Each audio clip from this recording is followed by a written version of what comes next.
And away from that, the disquiet in Nigeria's Senate has festered for a relatively long time and began to spook a lot of stakeholders who believe that if left unchecked, might begin to do irreparable damage to the nation's march to genuine democracy. Much of this problem, according to analysts and political commentators, have been anchored on mismanagement of egos among those who have been conferred with the onerous responsibility of making laws for the entire country. For a conversation, we're now being joined by publisher News Africa London, Moffat Ekoriko. Good to have you on Newsday. Thank you for joining us. Oh, thank you for having me. Now, let's start by getting your opinion on how the situation in Nigeria's Senate reflects on the democracy in the nation. Is it a reflection of the situation in the broader economy, especially when you look at the political space? Well, I think what has happened in the past few months is that we have had a lot of distraction, and I regard it as grand national distraction. Nigeria has many problems. You have the problem of the economy, you have the problem of security, you have the problem of unemployment, you have the problem of opportunities for our growing population. And these are problems that means that the Senate should be focused. The National Assembly as a whole should be focused. The executive arm should be focused on delivering the dividends of democracy. Unfortunately, we've had lots of distractions. We've had distractions with the allegations in the National Assembly. We have distractions in people trying to undermine the leadership, try to bring down the leadership because of political ends. We've had people complaining that, oh, the Senate is too close to the executive, the National Assembly is too close to the executive. They should be disagreeing as if disagreement is what we need. Whereas what we actually need is everybody joining their hands together to move Nigeria forward. Very good. Now, let's be specific here. In making laws, how important is constitutional, or rather the constituents' input on legislative matters? Should it be just a prerogative of the representatives of the people, or it should be an all-encompassing, and engaging process, you think? Well, the idea of having representative government is that people go and actually represent the interests of their constituents. They represent the views of their constituent. In ancient Greece, when representative democracy started, it was the free citizens were not that many, so all of them could go to the Senate and sit down and discuss matters of state. But if you have a population of 100 and something million people like we do in Nigeria, you cannot have a National Assembly that all the citizens go to talk. So you will elect representatives.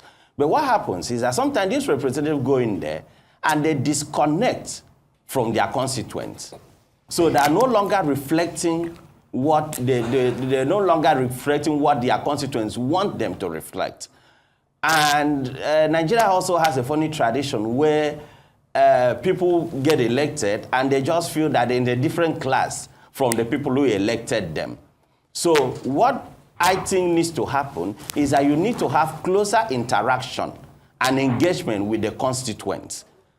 Quarterly, every elected representative should go back to the constituency to say, what do you want? How am I performing? What should I put across? How should I fight for your interests? There are issues of national importance. In what way should I reflect your own position? I think that's what needs to happen. And that, unfortunately, is not quite happening at the moment.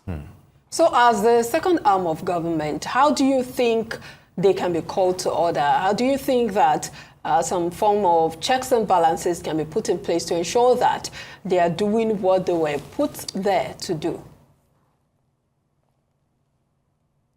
Well, if you look at the Constitution, the safeguards are there. If you are sent by your people to represent and you don't do well, they can recall you. But you know the process of recall is a very cumbersome one. That's why it has never happened. You could have a situation where, that's why it has never happened. You can have a situation where a senator was elected by 50-something thousand people. And when you want to recall that senator, you have to gather the signature of at least 51% of the constituents, which would mean you have to gather a signature of maybe 240-something thousand people. So if we have a simpler, if the method is simplified, the method of recall is simplified, although it could create instability, but then it would also make the elected representatives sit up and do what they need to do. All right, I'm going to take you up on the issue of disconnect, and which is not only peculiar to Nigeria as well. Using the current U.S. imbroglio, where Republican congressmen have been avoiding town hall meetings, especially with their constituents, due to protest over the incumbent president's policies, which are largely unpopular in some segments of society. So when we see scenarios like that, is that egocentric in itself, and is it also, in tune with some of the issues that we have in Nigeria as well, regarding representative governance, you think? My take on it is that before you elect a leader, you know who that leader is. I mean, let's take the American example. People voted for President Donald Trump. They knew who Trump is, and so they didn't make a mistake. And he has gone into office, and he's executing exactly the same things he promised them that he will execute. The problem is that he is not in the middle ground. So most of those who voted against him are the ones now rising up in protest against him. Not necessarily the people who voted for him. The people who voted for Donald Trump voted for stricter immigration controls. They voted for less globalization, because Trump made it clear that exporting jobs to China and others was impoverishing America. So they know exactly what they voted for, and they know Trump's character. So it isn't strange. But coming to Nigeria, what happens is we have a political culture that has an ideological deficit. If you ask this politician, you can't really know where a Nigerian politician stands. The politician that was in APC today will move to PDP tomorrow. And I bet you if ADP was to win the election, the same politicians will move to SDP. So where do they really belong? What do they really believe in? And my answer will be nothing. So it's all about the power. So the disconnect you have in Nigeria is because there is no position. There is what I call the deficit of principles. So they don't really have the principle. They're just going to office because they want the power. But what did you go to office to achieve? What society do you want to build or change? You can't get it from them. Take the UK, for instance. You would hardly see somebody decamp from the Conservative Party to Labour. It can move a bit to the right, maybe go to the Reform Party or whatever, but not to the other side of it. But that's what is happening in Nigeria. So that disconnect is because of the deficit of the principles deficit. Another responsibility. The ideological deficit in our political culture. One of the major responsibilities of the legislatives is to ensure that they put some form of checks and balances to the executives. But it looks like we've not had that in Nigeria when it comes to, the House of Representatives and the National Assembly generally, ensuring that the executives are called to order when they're, going out of tune. Looks like we usually have a House of Assembly that dances to the tune of the executive. How can we ensure that this role is carried out by the legislature? Well, the challenge we have is that in most cases, you see that the executive is led by is run by the political party that also has a majority in the assembly, in the legislature. So what they are actually doing is that they're implementing a party program. So I'm an APC member, and I'm sitting down as, say, the governor. And of course, I have what APC wants to do in my state. So I'm going to follow that. So it will be odd for the legislator to fall out of line with what we have agreed we would do.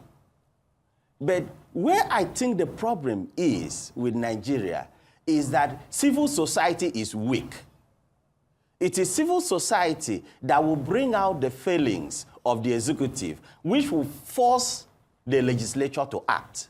For instance, if you were to bring up an allegation that the money, like is coming out now, that the money meant for repairs of refineries ended up in private pockets, there is no way the National Assembly will not act. But they may not even know. But with the executive and the DC, because they're implementing a party program, they're trying to deliver. Because if PDP, for instance, or ADP fails to perform, even at the executive level, it would affect their members in the National Assembly in terms of the ability to win re-election. So that, I think, is the fundamental problem. Indeed. And on that note, Moffat, Ekoriko, publisher, News Africa London, would like to thank you for your thoughts on those issues. Good to have you with us.